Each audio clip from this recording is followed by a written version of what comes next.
Welcome to this edition of Wealth Without Borders podcast. Today, I'm delighted to have with me Julia Mellor. Welcome, Julia. Thank you very much for having me. I'm very happy to be here.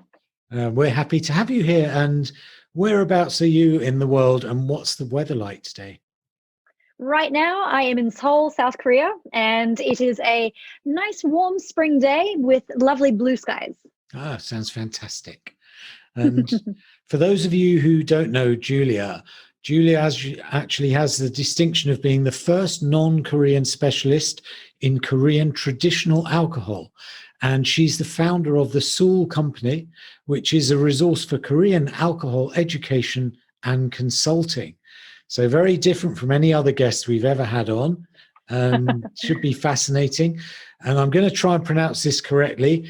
The title of today's podcast is Investing in the Future of Makgeolli. How did I do? That's right. You did perfectly. Makgeolli, perfectly pronounced. Okay.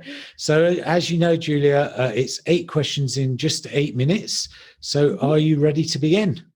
I'm ready to go. Fire away. Fantastic. So 8 minutes to go. Question number 1, who's your ideal client?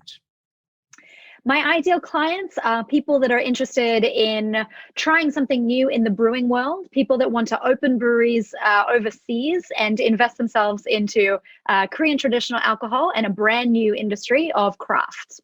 Fantastic. 7 minutes, 38 remaining. Question number 2, what's the problem that you solve for those people? Right now, Korean alcohol is becoming very popular around the world, but unfortunately, all of the resources to learn how to do that are in Korean language. I am bilingual, and I am able to give these people resources in English so that they can get off the ground much faster without investing into learning the language locally.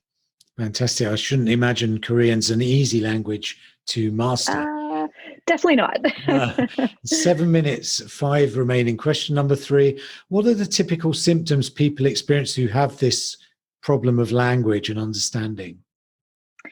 It's a very insular industry. There's a lot of information that is required simply by being in this industry. I've been around for about 10 years in Korean alcohol. So one of the problems people have is not just getting the basic understanding, but also understanding how Korean alcohol has changed and how locally challenges have been overcome, but also being able to see the future of where they can take it into their own particular countries or particular areas of interest. So definitely a pain problem is information and local insider knowledge. And that's pretty much where I come in. Oh, fantastic. So very interesting. And 6 minutes, 17 remaining. Question number 4. What are the common mistakes people make when they're trying to solve this problem of entering the culture and working out the trends? To be honest, I think a lot of people do tend to go the free information route by using resources like YouTube and the internet and things like that. And while there are quite a few resources up there these days, much more than before, a lot of them are inaccurate. A lot of them are just experimentations and people that are just trying it out for themselves. So where I can fix that for many of my clients is go straight to the source from tried and trusted methods that I've been developing and working on for almost a decade. So definitely my resources are a bit more comprehensive. Yeah, absolutely. There's nothing like real knowledge as opposed to what I call YouTube knowledge. That's right. So nothing against YouTube. So 5 minutes. No, 5 minutes, 21 remaining.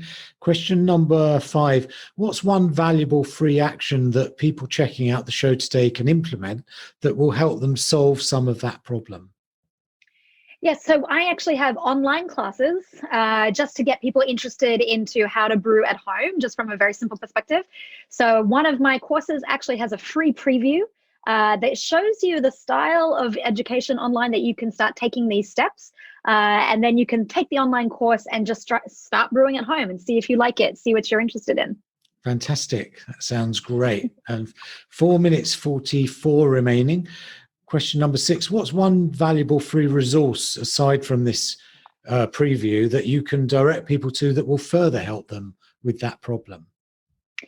There are actually quite a few downloadable PDFs online, and there's actually some publications about Korean alcohol in the news space. So I really recommend people to find out more about Korean alcohol from a historical perspective, from a cultural perspective, what alcohol breweries are out there.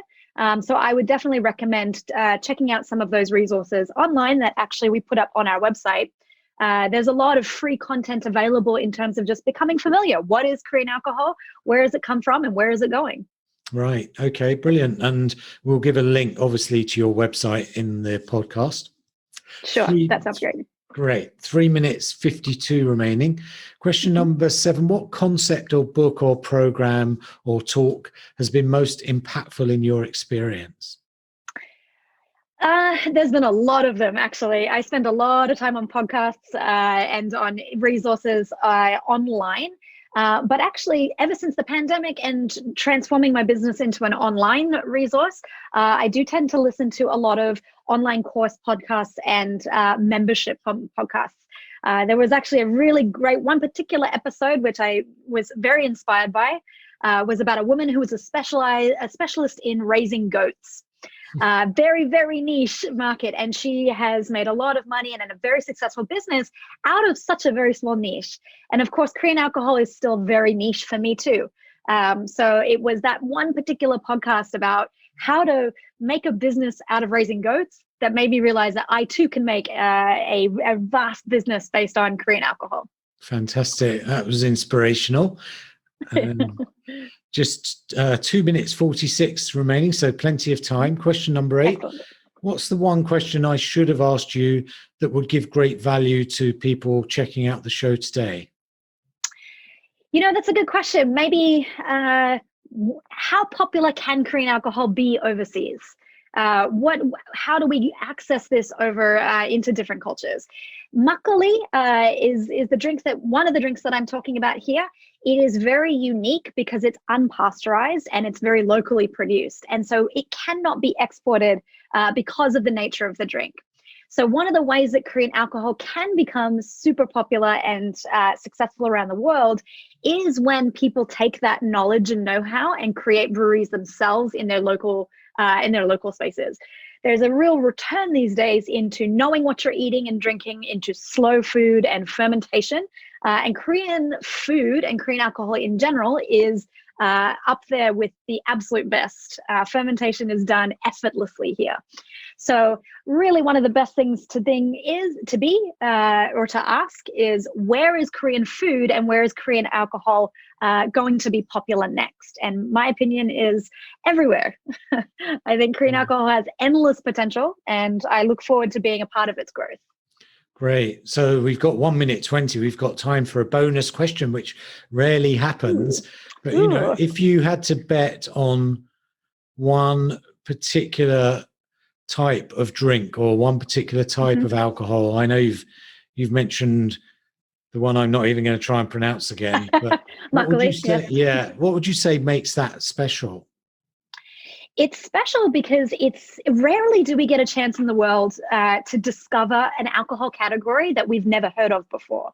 We're so familiar with wine and with whiskey and with beer and things like that we think we know it all, even when it comes to sake and to a lesser extent baijiu and other sorts of alcohols.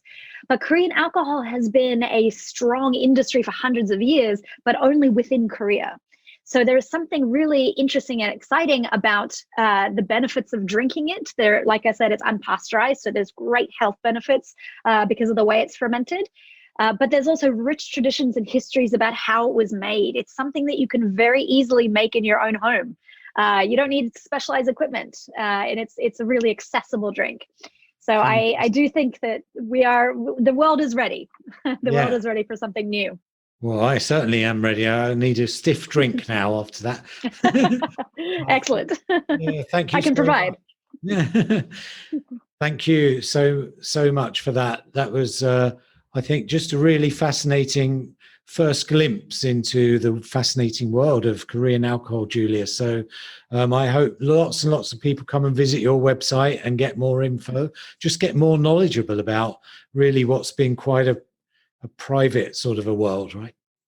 That's right. And to be honest, everybody can have a piece of this world. It's a blue ocean market. There's so many aspects to it. And it's really down to your creativity of how you want to be a part of it. Great. Thank you. Thank you very much. Many thanks for checking out Wealth Without Borders podcast. I'd love you to head over to iTunes, subscribe, and leave us a review. And if you'd be kind enough to do that, I would really appreciate it. And then if you want to know more about what I do, check out wealthwithoutborders.net.